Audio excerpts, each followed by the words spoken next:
Je suis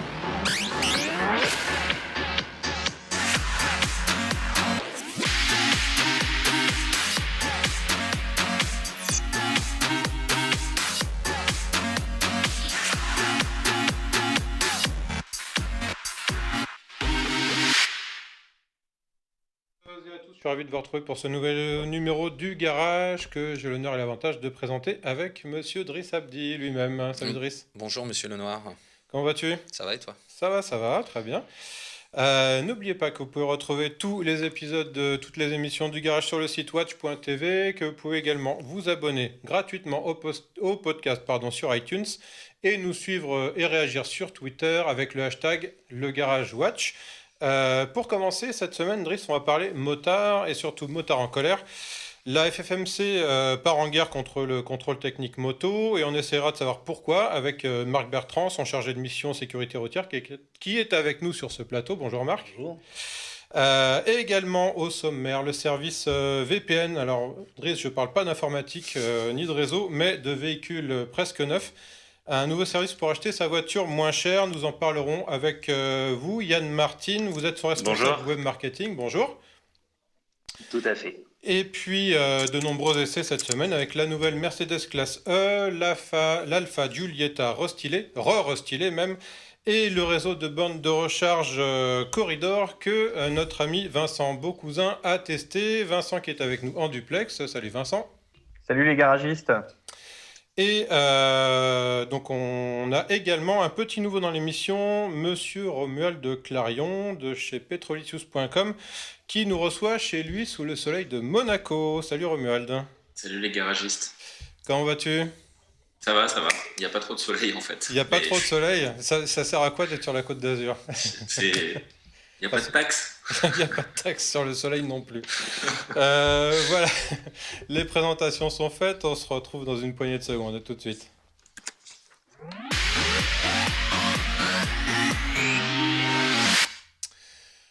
Écoute Romuald, on va commencer avec toi, figure-toi, parce que alors tu écris pour petrolicious.com, mais tu as également des actualités bien chargées, à commencer par une petite chose assez rigolote qui a, je crois, débuté l'année dernière. Ça s'appelle le Red Bull Cocorico, c'est ça? C'est ça. Alors, parle-nous un peu de ça. Rallye. Alors c'est un rallye, alors je vais pas dire d'anciennes, mais avec des anciennes voitures françaises, et pas n'importe lesquelles. Alors oui, le Cocorico, de par les deux modèles qui sont les modèles participants à ce rallye, qui a été lancé l'année dernière, donc 4 ailes et 2 chevaux uniquement sur la route Napoléon. Donc l'année dernière, on avait fait Grenoble-Saint-Tropez, en gros, Saint-Martin-du-Riage, Saint-Tropez, sur 2 jours, sous la grêle, la pluie, bivouac obligatoire le soir, enfin, mais c'est que du bonheur. Et donc là, cette année, la deuxième édition aura lieu en juin encore. En juin, donc du 18 au 19 juin. Alors donc pour participer, il faut une 2 chevaux, une 4L. Voilà. Alors raconte-nous un petit peu comment ça se passe. C'est quoi? C'est une course d'orientation? C'est quoi exactement? Alors, aucun chrono. Ouais. Ce serait risible, je pense pas. Non, il y a le départ, donc le samedi matin, vérif technique vendredi soir, départ samedi matin, effectivement course d'orientation, dans le roadbook, on nous donne une feuille par jour avec des photos, Ouais. et on devait, par exemple, ce que je vois à l'écran, là, le Napoléon, on devait le retrouver et dire c'est à telle page, à tel endroit sur le roadbook.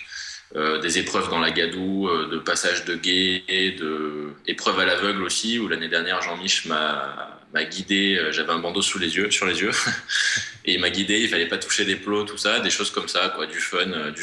D'accord. Le gagnant est désigné comment? C'est celui qui a passé tous les checkpoints, qui a réussi à trouver le plus de points de passage. Comment ça se passe? Alors oui, qui a le meilleur, qui a trouvé qui a fait le meilleur score aux orientations, qui a fait le meilleur score aux épreuves physiques, je dirais, comme ce slalom ou le passage de guet et compagnie dans la boue. Il y a aussi une dimension réseaux sociaux, Ouais. avec certainement le plus de likes, les teams publient des images avec des photos sur Instagram et compagnie. Et c'est certainement le plus grand nombre de likes. Voilà. Ok, ça a l'air assez marrant, hein, Driss. Hein. Ouais, moi je suis tenté, j'ai pas de 2 chevaux, dommage, mais je vais essayer d'en trouver une. Hein. Alors, si je dis pas de bêtises, je crois qu'il reste encore quelques jours pour s'inscrire pour ceux que ça tente. On peut trouver ça sur Internet, sur le site Red Bull Cocorico.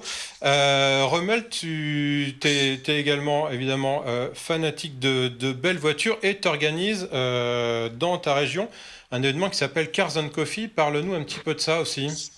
Oui, alors le Cars and Coffee Monaco, donc c'est un Cars and Coffee, hein, si vous connaissez le concept qui vient de Californie, des pétrolheads, enfin je sais pas si c'est homologué pétrolhead en France, Alors ça, qui se retrouvent des amateurs de belles mécaniques qui se retrouvent le dimanche matin. Vous venez boire un café et ensuite on va se faire un déjeuner et éventuellement une petite virée selon les affinités qui se créent entre les participants. Ça me fait penser à une émission de Seinfeld. Il y a un show qui passe comme ça où l'ancien comique Seinfeld invite des personnalités dans des voitures comme ça, des anciennes.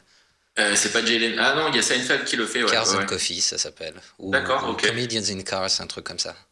Ok, d'accord. Voilà, là c'est bon. Voilà, donc les gens, s'ils veulent participer, envoient un mail pour que ce soit validé quand même, parce que bon, il faut le valider. On manque de place. Enfin, on met pas autant de voitures qu'on voudrait à Monaco. On a une centaine de places. quand même. Et le spectre, comme vous voyez à l'image, est assez au dernier. Il y a de tout en fait. On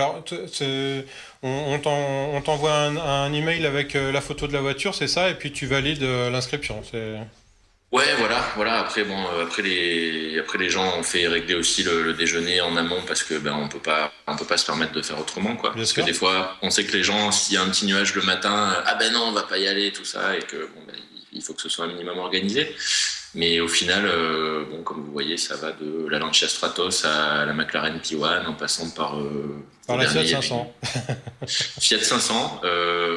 Rétro et actuel. Au dernier, il y avait la seule qui était homologuée de la série qui avait été créée pour courir, vous savez, sur circuit. Son nom m'échappe. Mais là, voilà, il y avait une 500 de course aussi. Voilà, Enzo, DeLorean, ça fait un spectre sympathique, quoi. Voilà. Alors donc le prochain Cars and Coffee, c'est le 8 mai, c'est ça ? Ouais, le 8 mai sur les terrasses du casino à Monaco, juste devant l'opéra en fait. Voilà, donc si vous ne participez pas, vous pouvez au moins aller voir. Oui, bien sûr. Driss, on va passer à un autre sujet. Alors le contrôle technique moto n'est pas obligatoire en France, mais il pourrait le devenir. Alors poussé par la sécurité routière et les professionnels avec l'argument qu'il sauverait des vies. Il est rejeté par les associations de motards qui, elles, crient à l'impôt déguisé, affirment que les statistiques démontrent que ça ne changerait rien. Pour en débattre, on reçoit Marc Bertrand, donc chargé de mission sécurité routière à la Fédération française des motards en colère. Exactement. Bonjour Marc. Bonjour. Donc, on a invité Marc aujourd'hui parce qu'il y a eu de grosses manifestations en France ce week-end. Ça a été un gros succès, hein, donc 70 manifestations partout dans le pays, 10 000 personnes à Paris. Alors, la question que tout le monde se pose quand même, c'est pourquoi un contrôle technique pour les voitures et pas pour les motos ? On pourrait poser la question, pourquoi un contrôle technique pour les voitures, alors qu'aujourd'hui, la plupart des voitures sont des voitures récentes, qu'elles sont victimes d'accidents, quel que soit leur état, et on peut demander aux automobilistes s'ils sont contents de passer un contrôle technique qui les tracasse tous les 2 ans, et qui ne permet pas, durant cette période de 2 ans entre le contrôle technique, de vérifier si la voiture elle a les pneus sous-gonflés ou un phare qui ne marche pas, ce qu'on peut constater dans la circulation tous les jours. Alors, il est obligatoire pour la voiture depuis 1992 en France. Hein. Il est, je crois, inscrit dans le droit européen depuis 1976. C'est-à-dire qu'il y a des pays qui l'appliquent depuis plus longtemps.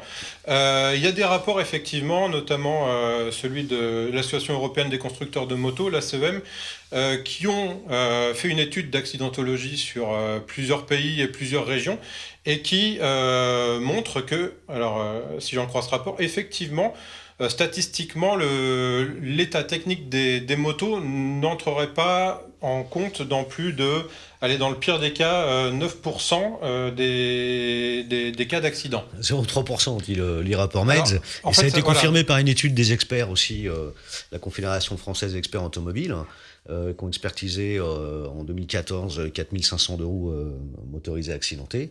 Et le seul défaut qu'ils ont, le seul défaut, si on peut appeler ça un défaut, c'était un échappement non homologué. Donc ça n'a rien à voir avec la sécurité.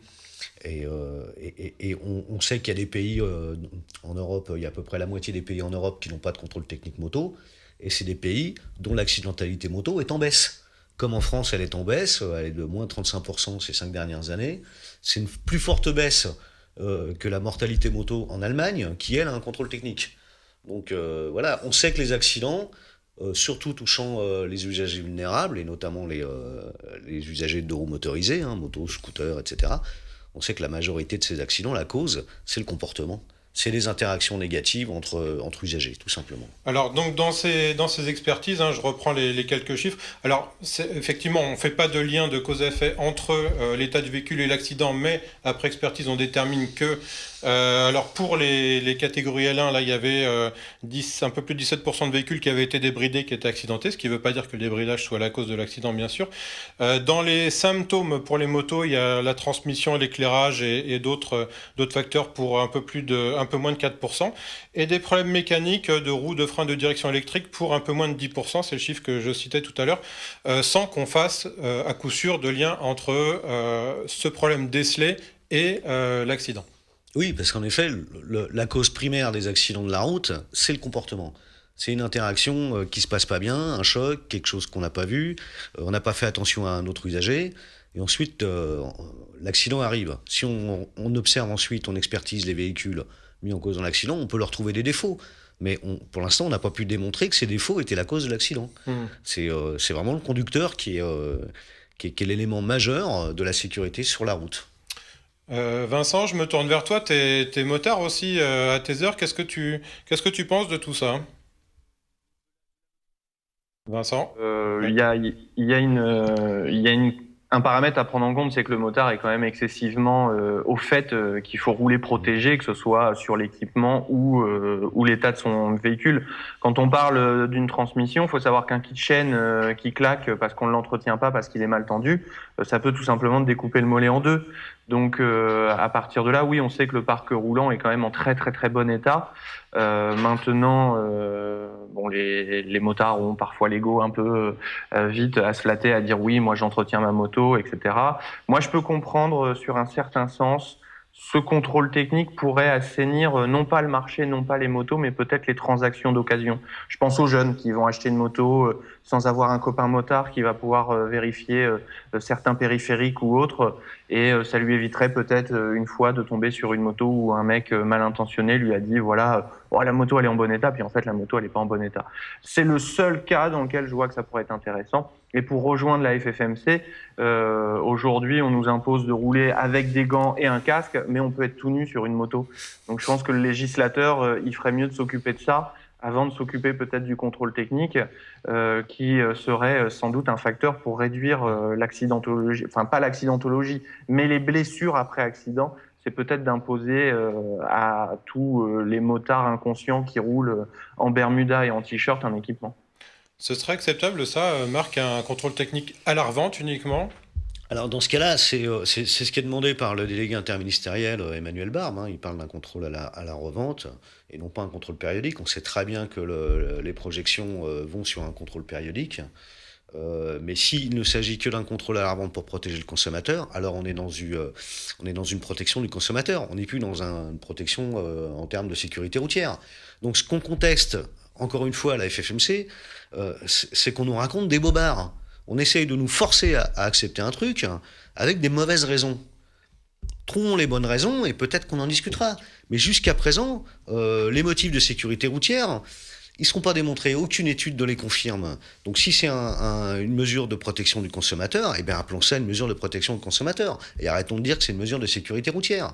C'est ce discours à géométrie variable pour absolument vouloir contraindre une partie de la population usagers de véhicules, qui est absolument insupportable. Ils nous considèrent comme si on était, comme s'il fallait qu'ils fassent notre bien contre nous-mêmes. Mais on est des adultes, on a le permis moto, et des fois pas que. La plupart du temps, on est tous aussi automobilistes, on est piétons, on est parfois cyclistes, on a des enfants, on prend nos responsabilités. Tiens, on a même le droit de vote, c'est incroyable, les motards ont le droit de vote. Eh ben oui, on a même le droit de vote. Ça veut dire qu'on est capable de prendre nos responsabilités. Alors arrêtez de nous imposer des trucs. Qu'est-ce qui est à l'origine de cette idée? Parce que alors, ça fait plusieurs années quand même que ça revient sur le tapis, hein. Je crois en 2012, vous parliez contre des cras de propagande. Qui est à l'origine? C'est la sécurité routière, c'est les professionnels, c'est les deux en même temps? C'est qui est la poule, qui est l'œuf, hein? Évidemment, les professionnels seraient très intéressés d'une mesure qui rende la vente de leurs produits obligatoire. Bon, ça s'appelle du lobbying, ça. Après, la sécurité routière, elle est face à un problème avec les usagers de deux roues motorisés, c'est qu'ils sont vulnérables. Voilà. Un accident avec un deux roues motorisé, qu'il soit responsable ou pas, c'est lui qui est blessé, c'est lui qui est victime. Alors, elle cherche à tout prix à faire quelque chose, quitte à faire n'importe quoi. Comme de nous repasser en force un contrôle technique qu'on a déjà repoussé, dont on ne veut pas. Et il le justifie sur des motifs de sécurité routière, en disant après que non, finalement, c'est une mesure de protection au consommateur. On voit bien qu'en fait, ils sont à bout. Ce qu'il faudrait faire pour protéger le deux roues motorisé, c'est pas essayer de l'interdire ou de le contraindre, c'est de le promouvoir, tout simplement. C'est l'idéal dans les villes. Il faudrait le promouvoir, il faudrait pouvoir l'expliquer, il faudrait l'enseigner à tous les usagers, ce que c'est que la conduite d'un deux roues, et puis revenir à une sécurité routière un petit peu plus bienveillante, un petit peu plus partageuse, avec des discours un peu moins anxiogènes. Comment voulez-vous intéresser les gens si sans cesse vous leur parlez de mort, de règlement, d'amende, de punition? Personne n'adhère de lui-même à de tels enjeux. Par contre, si on avait une sécurité routière qui partage, qui explique les choses, peut-être que les gens se l'approprieraient pour eux-mêmes et il n'y aura plus besoin de rendre les choses obligatoires, comme ce que vous évoquiez d'ailleurs pour l'équipement motard. Les motards portent un équipement, ils le font parce qu'ils sont convaincus et non pas parce qu'ils sont contraints. Contraignez les gens, bon, ils vont peut-être s'y conformer, mais sans comprendre pourquoi. Donc ce serait essentiellement une histoire de gros sous. On estime, je crois, à 1,5 milliard, 1,6 milliard d'euros par an les revenus que générerait le contrôle technique moto, c'est ça? Oui, bah forcément, à partir du moment où un règlement impose de consommer un produit, celui qui vend le produit, il en tire des bénéfices, quoi. Brice? Il y a une chose qu'on n'a pas précisée également, c'est que ce contrôle technique, Marc, vous m'arrêtez si je me trompe, au regard des faibles volumes que ça représente, si tu veux, les centres de contrôle technique aujourd'hui sont un peu frileux pour s'équiper. Donc il serait question de faire un contrôle technique visuel de la moto. Donc je ne sais pas pour toi, mais est-ce que tu aurais envie de payer entre 50 et 70 euros pour qu'on regarde ta moto à ta place? Ça peut effectivement poser question. Vincent, est-ce que tu veux ajouter quelque chose? Non, je pense que effectivement tout a été dit. Il faut pas aller en dépit du bon sens et penser que oui, il y a quelques mauvaises motos qui roulent, comme il y a quelques mauvaises voitures, comme il y a quelques mauvais vélos. Dans ce cas-là, faut tout contrôler, y compris les trottinettes de nos gamins, savoir s'il a bien un frein quand il fait la trottinette sur le trottoir. Ça arrive à un moment donné à être excessif. Il y a un deuxième sujet d'actualité autour de la moto. Exactement, donc cette manifestation ne se contentait pas non plus n'était pas que contre le contrôle technique moto, mais il y avait aussi un sujet qui concerne les anciennes, tout comme l'automobile d'ailleurs. C'est bien ça, Marc? Oui, c'est ça, oui. La mairie de Paris, et pas que, parce qu'il y a aussi 25 communautés d'agglomération en France qui sont candidates à ce type de mesures, prévoit de prononcer des restrictions de circulation pour des véhicules anciens, pour des motifs de pollution que nous contestons là encore, surtout avec les motos, puisqu'une moto, c'est quand même 200 kilos contre 1,4 tonne pour une voiture, c'est des consommations pratiquement 2 fois inférieures en ville, c'est des temps de trajet 2 fois ou 3 fois plus courts qu'une voiture en ville. À la place d'une voiture, on range 4 motos en stationnement. La moto, c'est un bon moyen de désengorger les villes, de fluidifier les trafics, donc de faire baisser la pollution.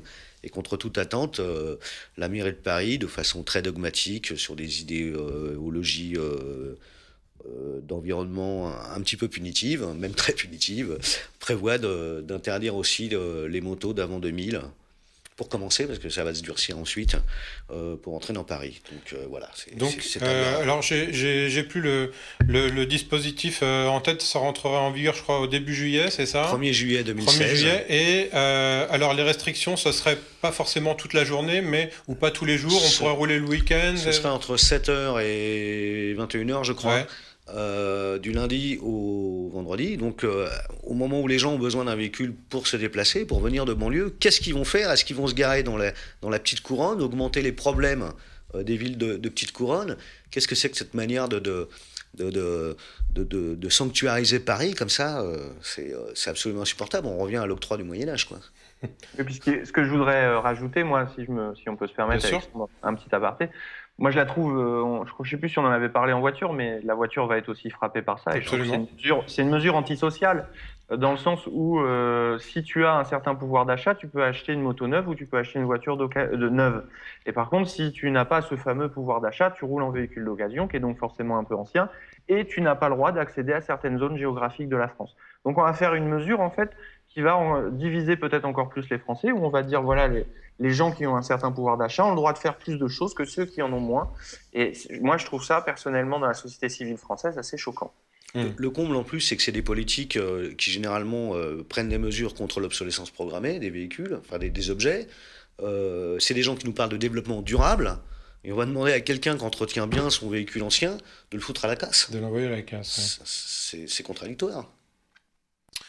Driss ? Bah écoute, je pense qu'on a fait le tour, hein. Il y a pas mal d'autres sujets qu'on pourra aborder sur la moto, parce qu'en ce moment, on a vraiment ce sentiment qu'il y a une politique anti-moto, hein, aujourd'hui en France, que ce soit pour le stationnement sur les trottoirs qui devient problématique, que ce soit pour la vitesse, le contrôle technique. Donc je pense qu'on aura d'autres choses à dire prochainement. Bien, on va changer de sujet. Alors, elle donne le là en matière de berline routière. La Mercedes classe E est toujours très attendue par sa concurrence. Le modèle 2016 est-il à la hauteur des attentes ? On en a pris le volant et on vous en dévoile nos impressions tout de suite. Voilà, je suis avec Henri Dumatret de Voici. Salut Henri. Bonjour. Ensemble, on va parler de cette nouvelle Mercedes classe E. Si on commençait par l'extérieur, Henri, voiture totalement nouvelle, redessinée, et dans l'esprit de ce qu'on connaissait déjà sur la classe S et sur la classe C, et donc, on va dire, une moyenne classe S. Oui, on va dire que c'est une voiture classique. Moi, je la trouve assez classique. Je ne trouve pas grand-chose de super novateur. Elle est très jolie, évidemment. Elle a quand même des belles lignes, des belles courbes. Mais voilà, pour moi, il n'y a rien de fracassant pour une Mercedes. Alors, tu dis classique, évidemment, c'est le but un peu de cette voiture, hein. Mercedes fait des voitures classiques. En même temps, beaucoup de nouvelles technologies extérieures. On a des feux à LED à l'avant, à l'arrière, etc. Voilà, on est dans du classique moderne. C'est-à-dire que la classe S, c'est quand même débauche de technologie. Alors, on a parlé de l'extérieur et de ces quelques petits équipements de sécurité, mais l'intérieur est également entièrement nouveau. On a là devant nous un très grand écran 12 pouces. Alors, on est sur cette version avec une instrumentation classique. On peut l'avoir également avec un deuxième écran 12 pouces pour le conducteur. Moi, j'aime bien cette instrumentation classique parce que je pense qu'elle vieillira mieux. Elle sera peut-être plus facile à maintenir en cas de pépin que un grand écran 12 pouces. Maintenant, il faut admettre que c'est très bien fait si on prend la version entièrement numérique. Voilà, beaucoup de technologies embarquées, Henri. Moi, je trouve ça superbe. Déjà, franchement, on est assis comme dans son salon.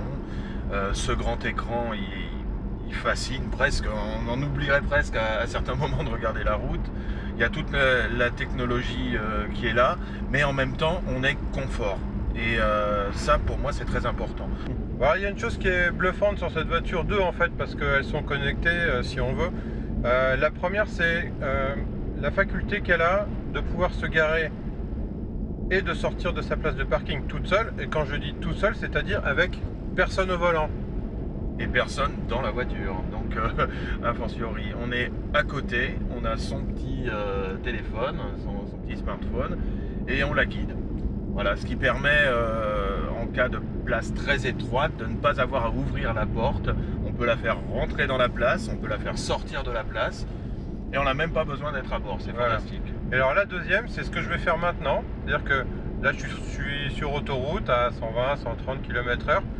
Je vais enclencher le régulateur, tout le monde sait ce qu'est un régulateur, celui-ci est adaptatif, c'est-à-dire qu'il va s'adapter à la vitesse de la voiture qui est devant, et surtout il va me permettre d'avoir des petites absences, on va dire. C'est-à-dire que voilà, je conduis sans les mains, le volant tourne tout seul. Alors, ça ne va pas le faire sur la durée, ça ne va pas le faire pendant des dizaines de kilomètres. Si jamais je ne reprends pas le contrôle au bout de 1 minute peut-être, là la voiture m'invite à le faire, la voiture va ralentir, voilà, elle va me prévenir une première fois et ensuite d'elle-même elle va ralentir, mettre les warnings jusqu'à l'arrêt complet. Et puis il y a ce moteur Henri, un bloc 4 cylindres, c'est le 220 CDI celui-ci, donc c'est le diesel de base entre guillemets. Quand je dis entre guillemets, c'est parce qu'il fait quand même 194 chevaux.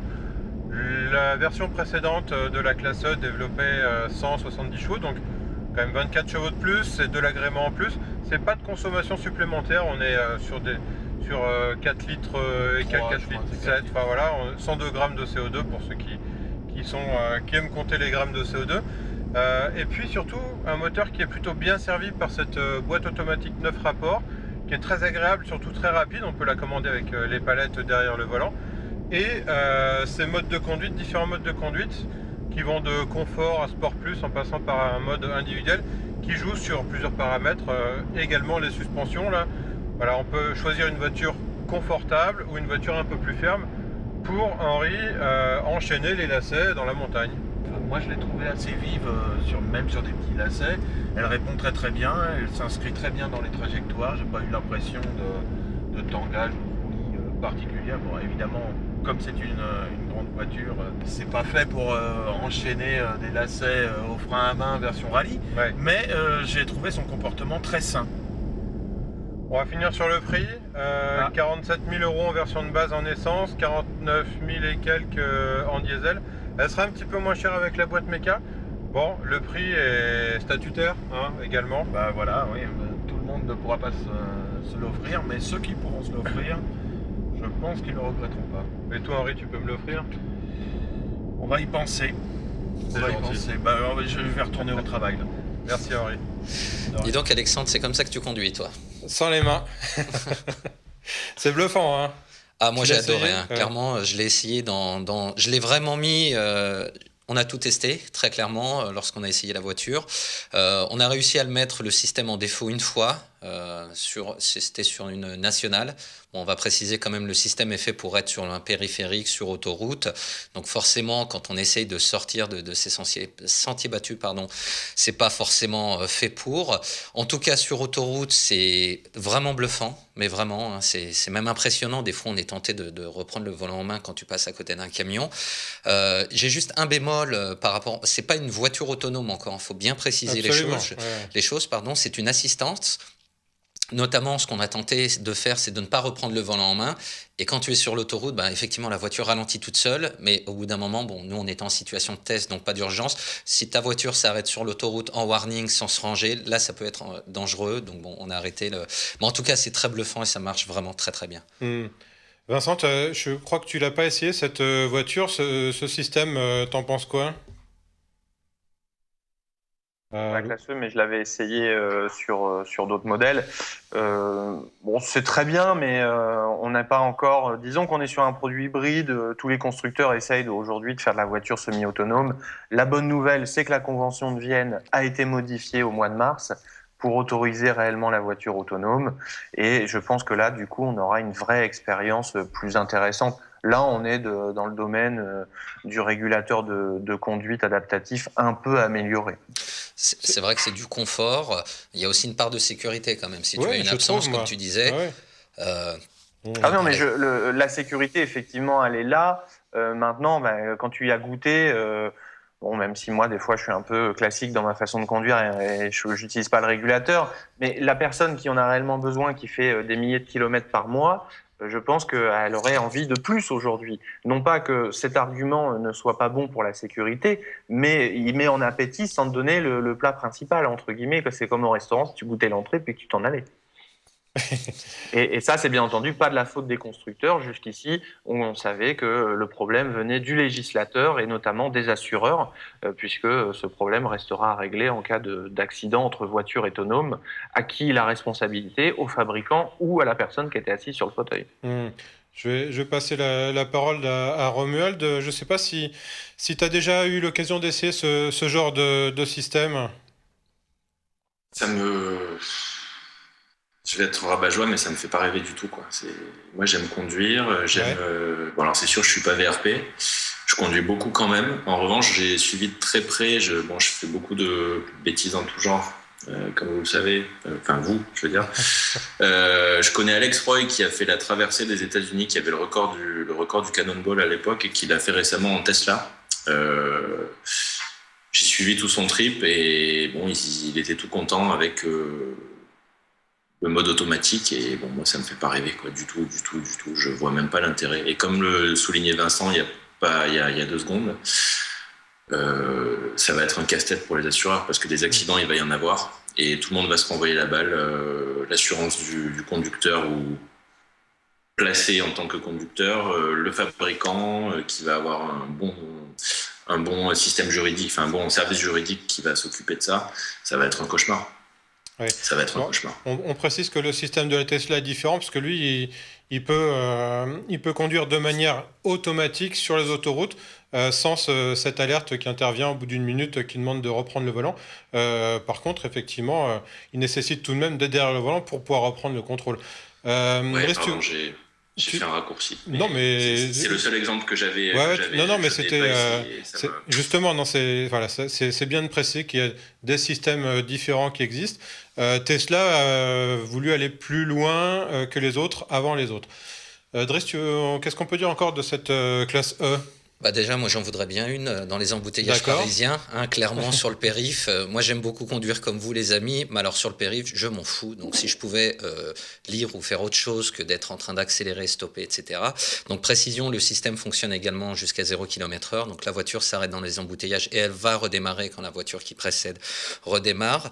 L'autre chose qui est intéressante, c'est ce moteur. Donc c'est un nouveau moteur, tu disais, de 194 chevaux. Là, on était sur le diesel, effectivement. Pour le cœur de gamme. Moi j'ai été impressionné par donc lié à la boîte de vitesse automatique, comme tu disais, 9 rapports.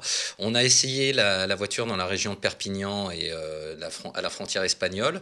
Je l'ai trouvé bien, ce moteur. Vraiment, il avait du répondant.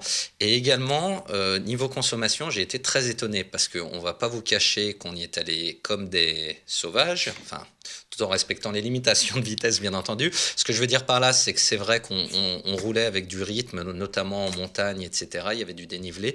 Et pour autant, on était à quelque chose comme 8 litres au 100, ce qui est très raisonnable. On peut dire que c'est moins qu'une Smart. Voilà, tu m'as devancé. J'allais te dire, on a testé 15 jours avant, on a testé la Smart dans les rues de Rome, où là, on était un peu plus cool. Et pour autant, on était à 10 litres au 100 quand même. Ouais. Le prix de cette Mercedes, on l'a dit, ça démarre à c'était autour de 37 000 euros pour la version diesel et 39 000 et quelques pour le premier essence. Ou non, je dis une bêtise. À partir de 47 350 euros. J'étais en train de... T'as fait une grosse promo, toi. J'ai fait une promo. Non, en fait, j'étais en train de penser au prix de la Talisman que j'ai essayé hier. Non, là, c'est à partir de 47 350 euros. Là où le bas blesse, c'est que 47 350 euros, tu as les 4 roues, le volant et les sièges. Forcément, tu vas avoir envie de mettre des options sans aller jusqu'à la conduite semi-automatique. Et là, la facture devient très salée. Je crois que les modèles qu'on essayait étaient plus aux alentours de 70 000 euros pour un diesel 194 chevaux. On verra tout à l'heure avec ton invité Yann Martin si on peut trouver ce genre de voiture presque neuf pour moins cher. En attendant, on va parler de la Giulietta. Ah non, moi je voulais parler de sécurité routière encore. Oui, avec cette voiture, parce qu'il y a pas mal de choses. Alors très vite, on connaît toutes les assistances aujourd'hui, le freinage d'urgence, les airbags, etc. Et là, il y a juste une fonctionnalité qui m'a interpellé, c'est que la voiture anticipe un choc sur les côtés et va gonfler, si j'ai bien compris, des coussins au niveau du siège et ramener le passager et le conducteur de 6 cm vers le centre de la voiture. Je trouvais que c'était assez intéressant. Et voilà, je voulais qu'on le mentionne. Eh bien, c'est fait. C'est pour la sécurité. Voilà. Alors en attendant, la Giulia Alpha offre un second lifting à sa compacte Giulietta. Un coup de bistouri de trop ou un artifice nécessaire, messieurs Romuald et Vincent, vous l'avez essayé. Qu'est-ce que vous pouvez nous dire de cette voiture? Eh ben, qu'elle vieillit bien et qu'elle a de beaux restes. C'est ce que j'ai envie de dire, moi. Ouais. C'est une voiture qui atteint l'âge de la maturité et qui peut-être comme une belle dame se refait un petit maquillage pour cacher quelques rides. Mais au final, on se rend compte qu'elle a toujours une sacrée présence, hein. Design italien, ils ont refait l'avant avec la grande calandre typique Alfa Romeo, etc. Donc la voiture présente bien. Niveau châssis, faut rappeler quand même que c'était sur le marché des compacts une des voitures à avoir une suspension multibras à l'arrière. Et du coup, ça fonctionne toujours plutôt bien sur la route. Et ensuite, des moteurs mis au goût du jour. Donc, non, voilà, je trouve que c'est toujours une bonne voiture. L'intérieur aussi un peu changé en matière d'équipement, je crois, hein. Oui, ils ont placé le système Uconnect Qu'on trouve qu'on trouve chez... chez Fiat, Voilà. chez Jeep, etc. Et là, pour le coup, tu as raison de l'évoquer, je l'avais oublié, Alexandre, mais c'est peut-être ce qui fait le plus cheap dans la voiture. C'est un peu petit, les plastiques sont pas super sur cet écran par rapport peut-être à ce qu'on va trouver dans une 308 ou dans la nouvelle Renault Mégane. Bon, ils ont fait l'effort de le mettre. Maintenant, c'est clairement pas le plus beau du marché, ce système multimédia écran tactile. Romuald, tu as également essayé cette voiture. Qu'est-ce que tu peux nous en dire, toi, de ton côté? Alors, je rejoins Vincent sur la tenue et l'évolution. Bon, bah, une bonne voiture reste une bonne voiture, surtout quand ça part de la base, vraiment. Pour ce qui est de la cosmétique, moi, j'aime bien parce que bon, Vincent a à peu près tout dit. Donc, pour ce qui est de la cosmétique, je vais rester là-dessus. Moi, j'ai bien aimé l'évolution du logo, qui est plus simple, qui n'était pas forcément avant. Je suis moins fan, en revanche, des plastiques, à la limite moins à l'intérieur qu'à l'extérieur. Moi, cette grille dehors, Ouais. je trouve qu'elle fait très, très, très fragile. Et je me dis que je sais pas. Je suis pas convaincu. Après, l'essai était assez court, mais la version Veloce, qui est aussi, c'est aussi un petit peu de la cosmétique, je dirais. Ce qui m'a un petit peu fait sourire, c'est le changement. On passe du Quadrifoglio Verde à Veloce, on revient dans 1 an et demi, on refera autre. Enfin, on s'y perd un peu. On s'y perd un peu. C'est un petit peu c'est une politique un peu on va dire de nommage chez Alpha pour faire vivre la voiture peut-être, Vincent, hein, Veloce, Oui, Quadrifoglio absolument. Je pense Verde, des séries que spéciales. là, on est dans les sbroufs à l'italienne, hein.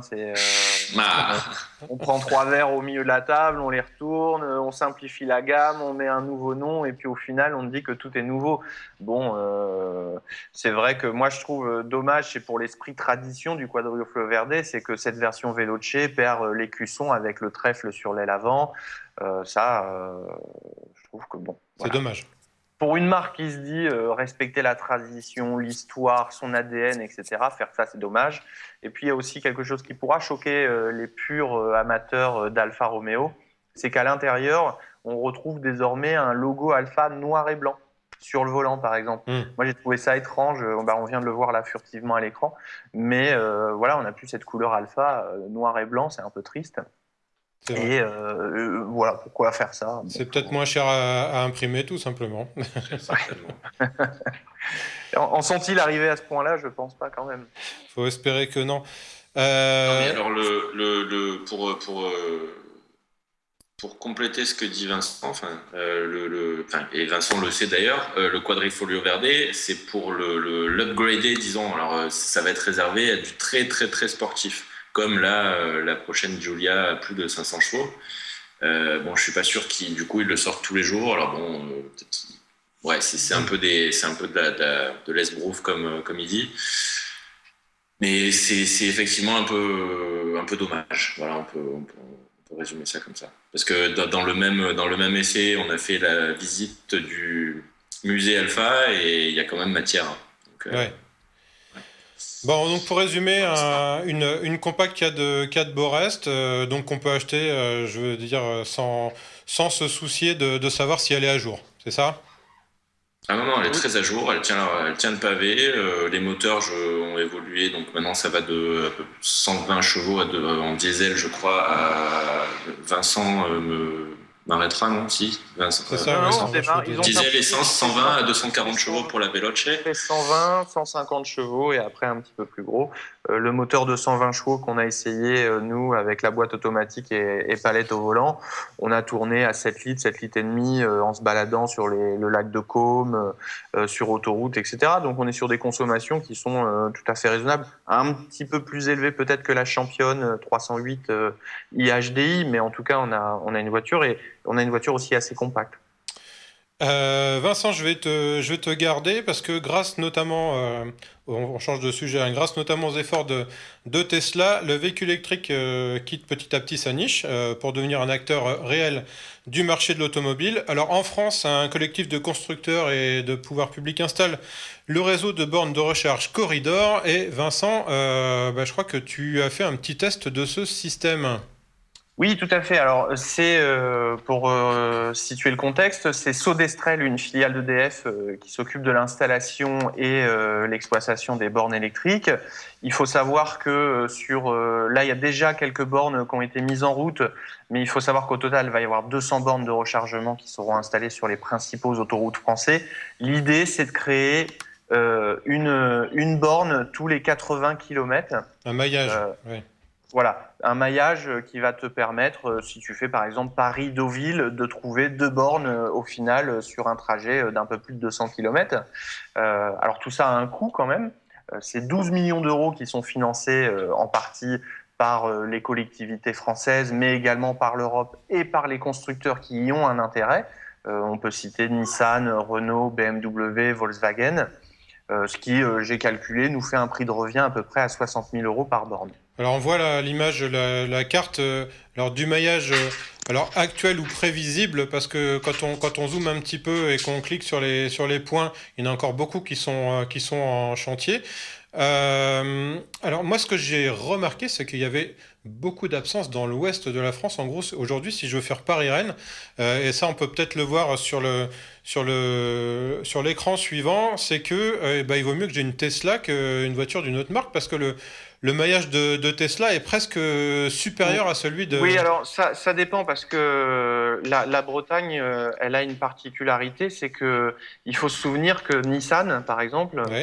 pour ne citer que, avait fait déjà une forme de corridor électrique en Bretagne pour promouvoir leur voiture électrique et parce qu'on sait que naturellement les Bretons ont une fibre assez écologique, proche de la nature, etc. Voilà, là ce qu'on voit à l'image, c'est le réseau Tesla qui, en plus d'être français, est européen. Alors les stations ont l'air peut-être plus espacées. Bon, après, elles sont adaptées aux performances de la Capacité de Tesla voiture. S qui a peut-être plus d'autonomie qu'une Nissan Leaf ou une Golf électrique, hein. Faut être clair. Mais est-ce que on peut se brancher avec une Tesla chez Corridor? Oui, puisque le réseau propose en fait tout type de bornes, hein. Le but, c'est d'attirer le plus grand nombre. Sur une recharge, on a de mémoire 5 prises différentes qui permettent d'être compatibles avec un maximum de véhicules. On a également, on va dire, une relative souplesse de fonctionnement puisque Sodestrel a prévu différents moyens de paiement. On a l'abonnement et on a la recharge au coup par coup. Grosso modo, pour vous donner une idée, quand on recharge 30 minutes sur un véhicule électrique, on récupère 80% de l'autonomie, donc ce qui est relativement suffisant. On va tourner entre 3 euros la recharge si on a souscrit à l'abonnement et 10 euros la recharge si on n'a pas souscrit à l'abonnement. D'accord. Donc, on a tout intérêt à s'abonner, sachant Oui. que l'abonnement en 2 recharges, il est rentabilisé pour l'année. Ouais, Donc, pour les- l'abonnement est à combien? L'abonnement, de mémoire, il faut que je revérifie, mais on était à une vingtaine d'euros pour l'année pour avoir la carte d'accès. D'accord. Et ensuite, cette carte nous donne la possibilité de recharger 30 minutes à 3 euros. C'est 1,50 € par quart d'heure, puisqu'on peut même en recharger qu'à un quart d'heure. Ouais, parce qu'effectivement, à 10 euros la demi-heure, il vaut mieux rouler à l'essence, hein, vu l'autonomie que ça Oui, confère. tout à fait, tout à fait. Si le prix de revient, il est intéressant et tu as raison de le citer, moi je l'avais mis dans mon papier, le prix de revient est intéressant quand on fait sa recharge à 3 euros. Grosso modo, avec 3 euros, puisqu'on l'a testé, on fait une centaine de kilomètres sur l'autoroute. Donc, on va dire qu'on a un prix de revient kilométrique qui est extrêmement faible et qui est inférieur au diesel et aux véhicules thermiques. C'est comme si on consommait on va dire entre 2 et 3 litres de carburant. Après, la complexité dans le véhicule électrique, si on rappelle aux gens qui nous regardent, c'est que on a le véhicule électrique où on est propriétaire de la batterie, donc on n'a pas de frais supplémentaires, et on a le véhicule électrique qu'on va payer pas très cher, peut-être 15 ou 20 000 euros, mais sur lequel on loue tous les mois la batterie au constructeur autour de 79 euros. Donc le prix de revient kilométrique qu'on donne, c'est dans le cas où on est propriétaire de la batterie. Quand on la loue, forcément, ça augmente un petit peu son coût. Driss ? Non, moi j'avais une anecdote. J'ai été un peu perturbé quand on a préparé l'émission parce que vous m'avez parlé de ce projet Corridor. Et le projet Corridor, c'est aussi un projet de V2X. Je ne sais pas si tu te rappelles de ça. On en avait parlé lors d'une précédente émission. C'est un projet qui part des Pays-Bas jusqu'en Autriche. C'est ce qu'on appelle l'autoroute connectée. Et donc, c'est quand ta voiture sera connectée aux infrastructures. Tu vas voir par exemple des bornes Wi-Fi, etc., qui t'informeront de l'état de la route, les intempéries, s'il y a des trous, etc. Donc voilà. C'était juste pour l'anecdote. On a un deuxième projet Corridor en France et en Europe. Alors, on va se demander, tiens, avec notre nouvel invité Yann Martin, si le marché du véhicule presque neuf s'intéresse à la voiture électrique. Yann, bonjour, rebonjour. Merci de me recevoir. Avec plaisir. Driss, tu as voulu qu'on parle de ce site, de ce service, est-ce que tu peux nous le présenter ? Écoute, moi j'ai été la semaine dernière, il y a 15 jours, j'étais à Bordeaux au salon de la semaine digitale où j'ai découvert par hasard ce service, donc VPN. Moi je pensais que, comme tu l'as dit en début d'émission, que c'était le VPN, le système informatique pour protéger votre connexion. Et son anonymat. Et son anonymat, surtout en ces temps de loi sur le renseignement. Mais non, pas du tout, on avait complètement tort. VPN, ça veut dire véhicule presque neuf, si je ne m'abuse, Yann. Véhicule pratiquement neuf. Pratiquement neuf, autant pour moi. Tout à fait. Et non, on n'est pas un réseau informatique et on n'est pas un virtual private network.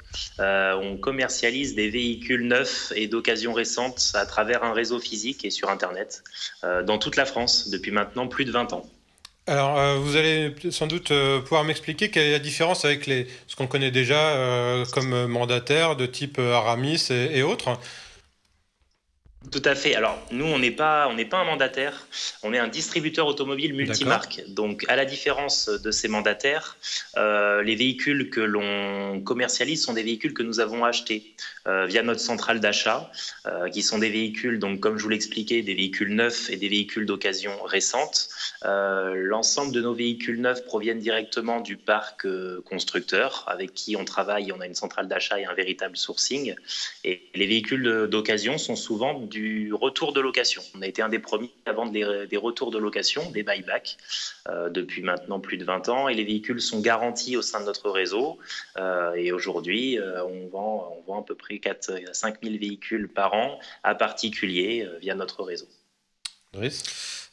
Justement, en parlant de votre réseau, combien est-ce que vous avez d'agences, où est-ce qu'elles sont réparties sur le territoire ?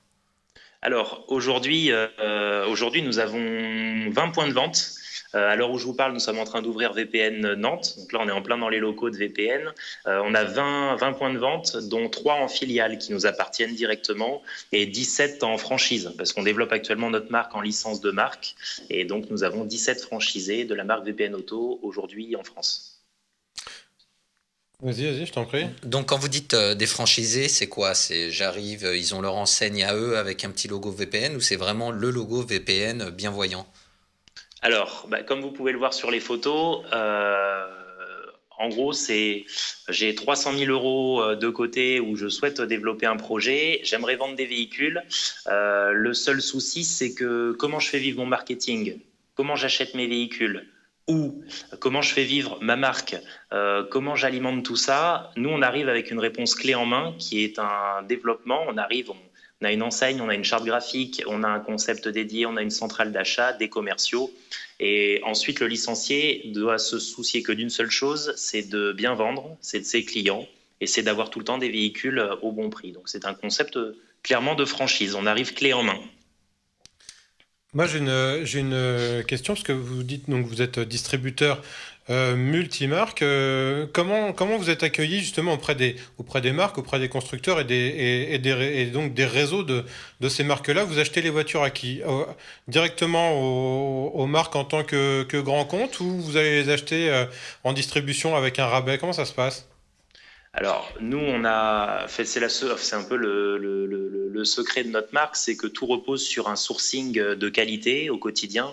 On a des équipes qui travaillent en permanence pour essayer toujours d'avoir la meilleure offre au bon moment qui correspond à un marché. C'est des achats qui sont souvent anticipés parce qu'il faut anticiper ce marché et pouvoir proposer un produit qui va correspondre au client à un moment donné.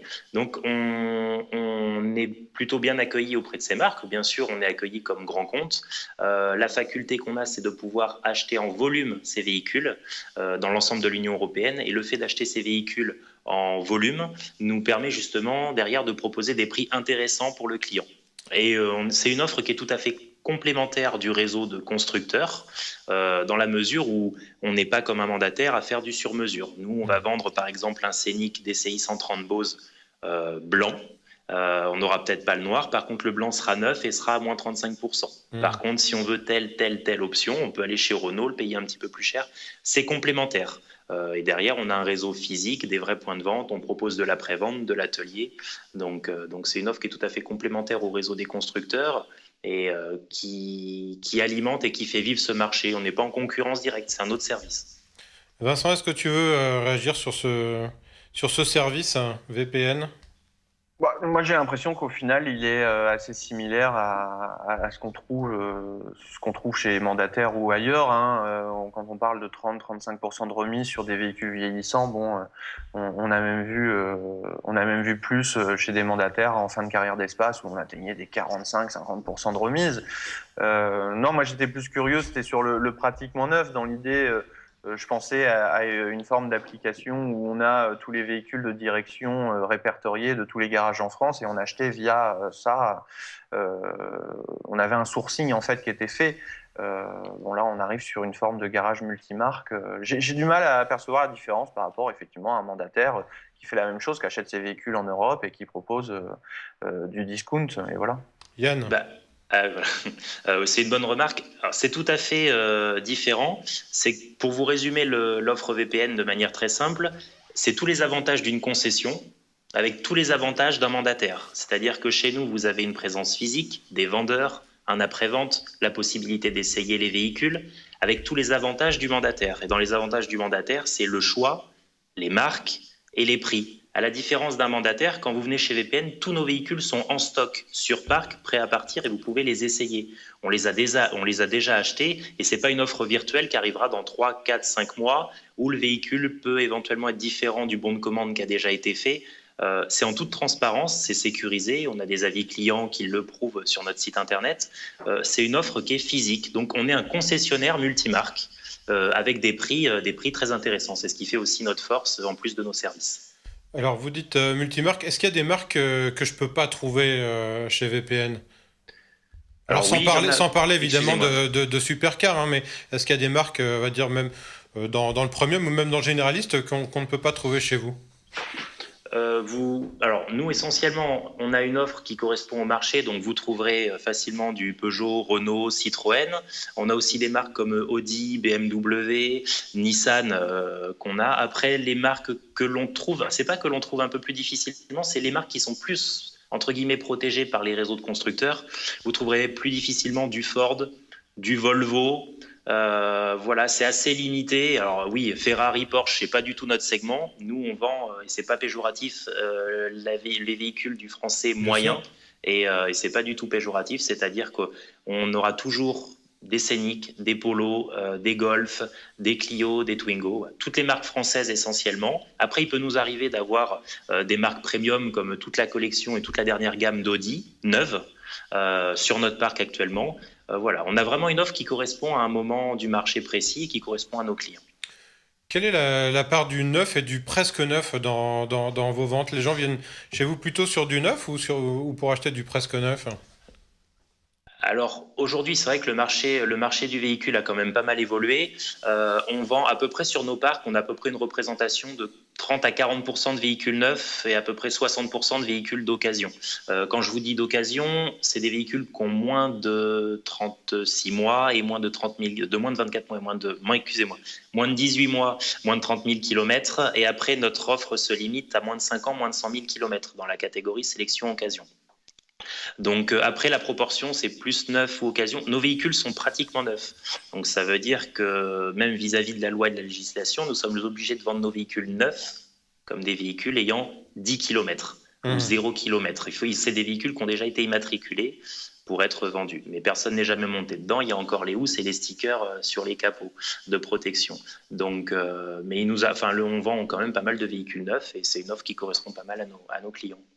Alors, vous parliez de 30-35% de remise sur un Scénic blanc Bose, par exemple, mais c'est quoi le pourcentage moyen de remise sur un véhicule neuf chez vous, toutes marques confondues? Toutes marques confondues, les pourcentages de remise commencent minimum à 10%. Là où les pourcentages de remise sont les plus faibles, ça va être éventuellement sur du Dacia, parce que la marge est beaucoup plus faible par rapport au véhicule. Vous pouvez avoir 6 à 7%, qui reste toujours un avantage par rapport au réseau Dacia. Et ensuite, là, en moyenne, c'est entre 20%. 20, ça peut monter à 30%, comme à 40%. En moyenne, vous avez 20-25% de remise sur un véhicule identique au réseau de constructeurs. Voilà. Et est-ce qu'il y a des marques qui sont naturellement plus généreuses que d'autres, ou est-ce que vraiment ça se détermine modèle par modèle? C'est vraiment modèle par modèle. Il y a aussi les finitions, les équipements qui vont avoir une incidence sur le pourcentage de remise. Quand je vous donne l'exemple du Renault DCI 130 Bose, c'est un véhicule que l'on vend très bien, qui correspond au marché français, qui est représentatif un peu du marché français. Sur ce genre de véhicule, on peut avoir des pourcentages de remise jusqu'à moins 35% sur le même véhicule équivalent chez Renault.